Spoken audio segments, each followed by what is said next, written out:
So I just saw the wait, never mind. I haven't seen The Wild Robot yet, but I will in like an hour. My thoughts on this film have shifted so much over the last 6 months, but it's always stayed positive. It's been a while since Puss in Boots 2, so like I need another incredible DreamWorks movie. When watching the first trailer for the second time in theaters, I cried, which is pretty embarrassing to say on video, but yeah, whatever. It's an incredible trailer. I thought it was incredible, and honestly, I don't think this movie is gonna top how good the first trailer was. Once I saw the second trailer, I was a bit concerned. Like the animation and story still seems fantastic, but the Wild Robot actually talking could be a bit of a mess. But it wasn't that big of a deal, and then the animals started talking, which made me even more concerned. Still, I am extremely excited for this film. It gets like a 9 on anticipation, bordering on a 10. So yeah, that's my anticipation before I actually watch the movie. I'll see you in 2 hours once I actually see the film.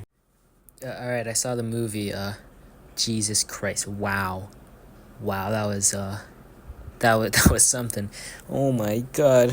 I cried twice, 2 times actually. This is like, I'm like emotionally drained, and obviously this is right after, and I'm tired, but yeah, wow. So yeah, I'm gonna talk about the movie now.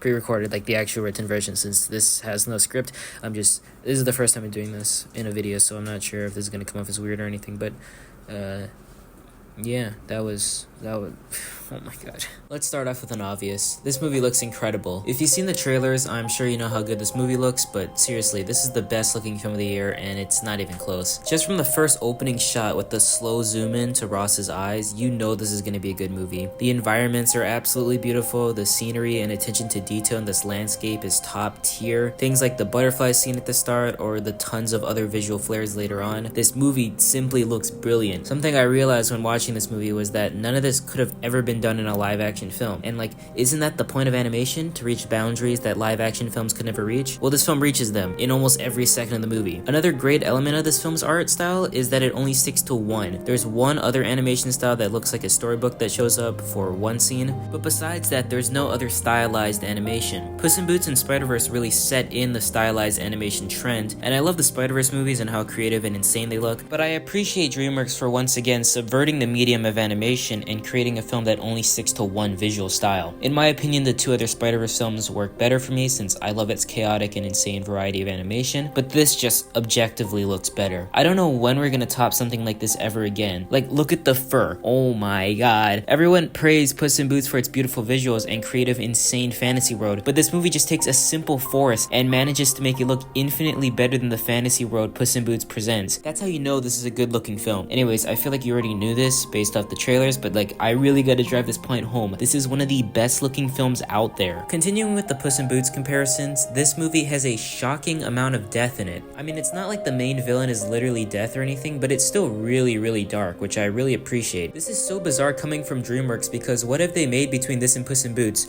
Trolls band together? Is that movie really dark and subversive? I don't know, I haven't seen it. You can tell me. The movie uses death for a lot of things, but a good chunk of it comes from its comedy. This movie has a really strange sense of humor, with some of it being dark humor and the other half being comedy through charm, which is very strange, but it really works for me. Like, at one point there's this mother for a bunch of babies, and for like 2 minutes you think one of them literally dies off screen. The baby ended up surviving, but that's just a really funny random moment for the film up until that point. I assume they were able to get away with such a dark tone because the characters dying in this movie are robots and animals. If it was humans, I assume DreamWorks and other companies funding the movie wouldn't let them kill people off. It's not just comedy though. A lot of this film does focus on the relationship between the said wild robot and her duck son, but a lot of this film is also about nature and its beauty and destruction. The movie never shines away from how deadly nature can be. There's a scene with a snowstorm during winter, and it ends up being a lot worse than the animals could predict. Ross, the wild robot, saves the animals, and it's really sweet since the animals are like cartoon characters, like them being made out of ice or chattering with their teeth. But during this semi-silly sweet montage, there's a scene where Ross finds a dead animal in the snow and she buries it. That's just crazy. Despite the semi-sweet tone this movie has, it isn't afraid to shy away from how serious this is. Animals are dying from the storm. That's just how nature works. That's a ton of how this film functions. It's really sweet while also having an underlying darker tone. That could feel like tonal whiplash to some people, but I think it really works to separate it from Puss in Boots and basically all the DreamWorks films. There's this other moment in the film with the ducks and Ross's relationship that's really messed up, but I'll tiptoe around it for spoiler's sake. How Ross found Bill, the duck, and what happens between them is super messed up, but again, the film manages to take this super dark element and have a sweet, nice little twist on it. To make it vague for spoiler's sake, if you have seen the movie, you know what I'm talking about. Even though it doesn't seem like it, Ross saved Bill's life when she found him. Alright, Ross, or the wild robot, is great. Her character design is actual peak. This is the perfect robot design. It's super stretchy and smooth and allows for so many cool scenes. I love how she can mimic other animals, allowing her to become part of their ecosystem. I also love how when she's hurt or damaged, she changes colors. It's such a well-made creative design. When watching the trailers for this film, I was still concerned about her talking and thought it might not work, and at the start of the film, it was a tad annoying and a little bit predictable, though I do like her throwing stickers at random animals. That was pretty funny. But maybe after the first 15 minutes, she becomes a really great character. Her relationship with Bill is the main focus of the movie, but Ross on her own is still good. There's a super interesting scene where Ross discovers other broken dead robots on the island, and it's the first scene in the movie to actually give Ross more of a personality, because she has an actual existential crisis of who she is when she sees other dead versions of herself out there. Again, it's really dark, and it really expands on her character a lot. By the end of the film, once Ross has evolved enough to stop being robotic, her saving the animals through the storm, or basically all of the ending, is incredible, and it really shows her growth as a character. Obviously, this film seems to be inspired by WALL-E, but I think it's a better, more modern take on it, especially Ross as a character. In fact, I do like Ross more than all the robots in that film, which might be a wild take and a bit of recency bias, but whatever.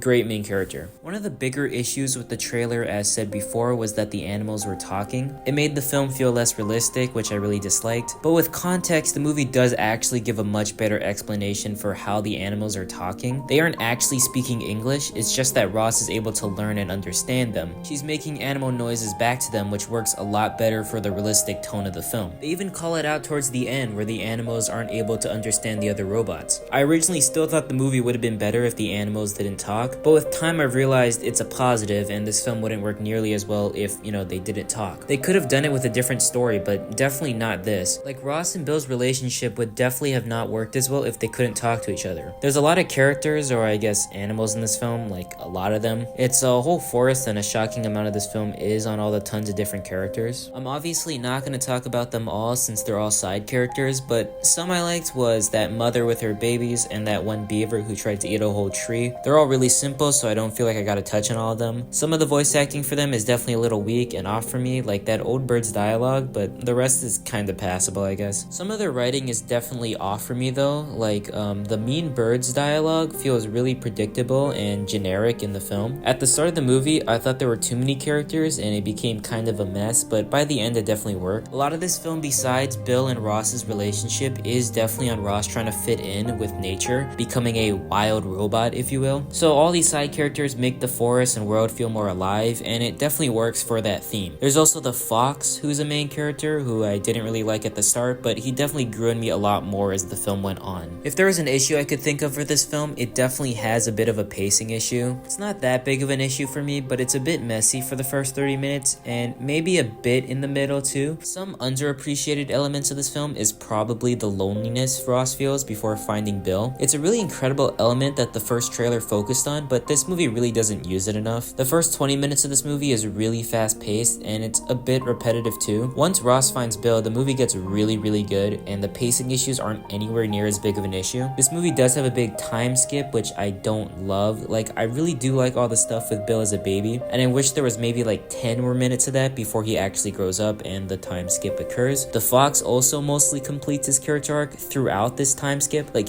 he's kind of a prick for the start of the film, so his character growth isn't really properly showcased by having a time skip to make him like, a good guy by the end. Still though, once winter comes, I think they have enough moments with him to get his arc to really work, since he's not fully perfect after the time skip, and during these winter moments, he's able to grow more. Speaking of the winter stuff, I originally felt that the incredibly beautiful migration scene should have been where the film ended. It was so incredible and it made me cry, and I felt the story really couldn't continue after that, but once it did, it made me feel really uncomfortable, but it grew a lot on me. I think the last hour of the movie was really needed for the story to fully work. The robot showing up at Spider-Man attacking the forest originally felt lame in the trailers, but it's actually done really well, so mostly all the pacing is solid, besides a few hiccups here and there, with you additionally having to get used to how the story shifts throughout. Yeah, so overall an incredible movie, oh my god. I'm not joking when I say this, but this is my favorite DreamWorks film. I've seen a lot too. The films I have missed are like Wallace and Gromit, Spirit Untamed, and like I guess the last How to Train Your Dragon. So I've seen a good chunk of DreamWorks' best, and this is the best one for me. This is also probably my favorite film of the year. It's close and it could change in my 2024 video, but we'll have to see. I'm giving The Wild Robot a 9, a solid 9. Thanks for watching, and this is an epic outro. Boom. Legend Chazington retweeted the poster with